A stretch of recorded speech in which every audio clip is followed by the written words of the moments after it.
Hello everyone, আসসালামু আলাইকুম। কেমন আছেন আপনারা? ইফাত কিচেনে আপনাদের সবাইকে স্বাগতম। কাঁচা পেঁপে দিয়ে যে এত সুন্দর নাড়ু রেসিপি তৈরি করে নেওয়া যায়, না দেখলে বন্ধুরা বিশ্বাস করবেন না। আর এই নাড়ুগুলো খেতে কিন্তু হয় অসাধারণ। আজকে আপনাদের জন্য নিয়ে এসেছি কাঁচা পেঁপে দিয়ে নাড়ু বানানোর রেসিপি। কথা না বাড়িয়ে চলুন মূল রেসিপিতে। ফ্রেশ দেখে 1 কেজি ওজনের একটা কাঁচা পেঁপে নিয়েছি। এখন পেঁপেটা আমি 4 পিস করে কেটে নেব। তারপরে একটা পিলারের সাহায্যে পেঁপে থেকে খোসাগুলো খুব সুন্দরভাবে ছাড়িয়ে নেব। একটা পাত্রের ভিতরে পানি নিয়েছি। এখন পেঁপেগুলো আমি পানির ভিতরে ডুবিয়ে খুব সুন্দর করে ধুয়ে নেব। ধোয়া হয়ে গেলে একটা গ্রেটারের সাহায্যে আমি পেঁপেগুলো গ্রেট করে নেব। মোটা সাইডটা দিয়ে করব না, চিকন সাইডটা দিয়ে গ্রেট করে নেব। একটা সবজি দিয়ে যে এত লোভনীয় একটা রেসিপি তৈরি করে নেওয়া যায়, সত্যি অবিশ্বাস্য। দেখেন কত সুন্দর চিকন চিকনভাবে গ্রেট করে নিয়েছি। এভাবে আমি সবগুলো পেঁপে গ্রেট করে নেব। একটা মেজারমেন্ট কাপ নিয়েছি। এই কাপ মেপে আমি নাড়ুগুলো তৈরি করব। এখানে আমার 4 কাপ পেঁপে হয়েছে। পেঁপেটা যেই পরিমাপে দিবেন তার থেকে অর্ধেক পরিমাণে চিনিটা ব্যবহার করতে হবে।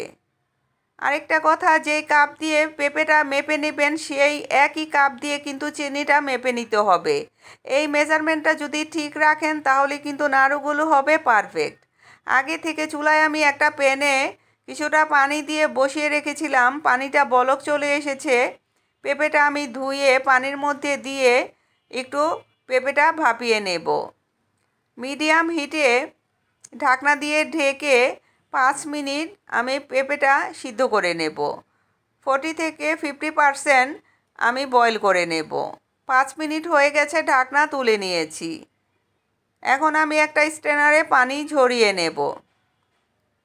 এভাবে যদি পেঁপেটা একটু বয়েল করে নেন তাহলে কিন্তু পেঁপের যে একটা কাঁচা গন্ধ সেটা চলে যাবে। সামান্য যে পানি ছিল একটা হাতল দিয়ে আমি চেপে চেপে সেই পানিটাও ফেলে দিচ্ছি।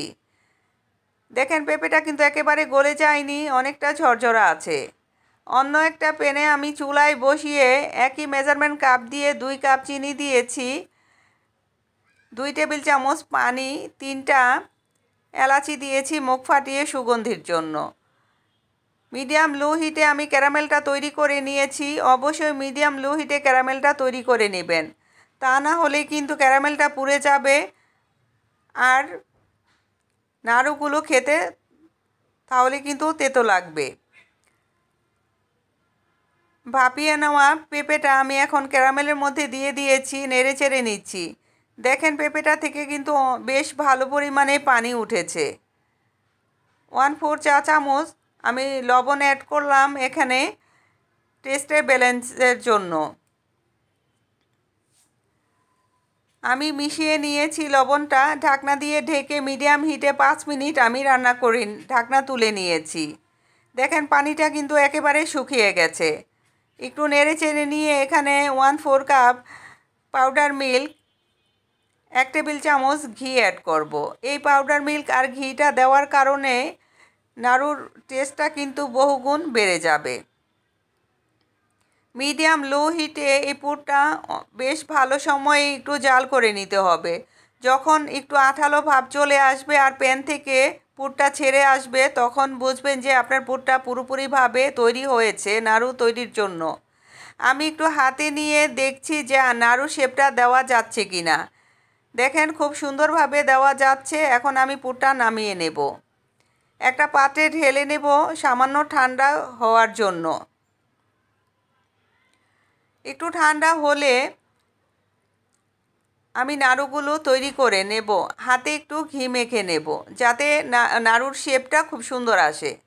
আমার রেসিপিটা যদি আপনাদের ভালো লাগে প্লিজ আমার চ্যানেলটাকে সাবস্ক্রাইব করবেন, লাইক কমেন্ট শেয়ার করে আমার পাশে থাকবেন। আর এই নাড়ুটা যদি সংরক্ষণ করতে চান তাহলে পুরোপুরিভাবে ঠান্ডা করে একটা এয়ারটাইট বক্সে ভরে নর্মাল ফ্রিজে রেখে দিতে পারেন। তাহলে বেশ অনেক দিন পর্যন্ত এই নাড়ুগুলো ভালো থাকবে আর সুন্দরভাবে খেতে পারবেন। অবশ্যই একদিন ট্রাই করবেন, আশা করি আপনাদের অনেক বেশি ভালো লাগবে। এভাবে আমি সবগুলো নাড়ু তৈরি করে নেব। এখন আমি আপনাদের সার্ভ করে দেখাচ্ছি। দেখেন মাশাআল্লাহ কতটা লোভনীয় হয়েছে। যাই হোক, ভালো থাকবেন, সুস্থ থাকবেন, আমার জন্য দোয়া করবেন। দেখা হবে নতুন নতুন রেসিপিতে। আল্লাহ হাফেজ।